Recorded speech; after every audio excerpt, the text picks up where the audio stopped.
Doctor Yunus সরকারকে রাজনৈতিকভাবে হেয় প্রতিপন্ন করার চক্রান্ত চলছে। এখনো শেখ হাসিনার বান্ধবীরা এখনো বিভিন্ন মন্ত্রণালয়ের দায়িত্ব নিয়ে বসে আছে। এখনো গুলি করার লোক মেহেদী, বিএনপি অফিস ভাঙ্গার নাক মেহেদী, হারুন বিপ্লবীরা কোথায়? এখনো এই মহানগরে বিভিন্ন এডিসি পদে এখনো বহাল তবিয়তে আছেন। আমি বিনয়ের সহিত অনুরোধ জানাবো, এদেরকে যদি আইনের আওতা না আনেন মানুষ হতাশ হবে, মানুষ কষ্ট পাবে।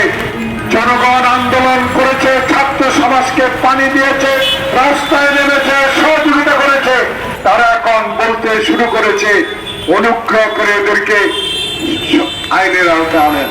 আনতে তো হবে, হ্যাঁ, একটু সময় লাগবে, সময় ক্ষেপণ করা যাবে না। জনগণের প্রত্যাশা আপনাকে পূরণ করতে হবে।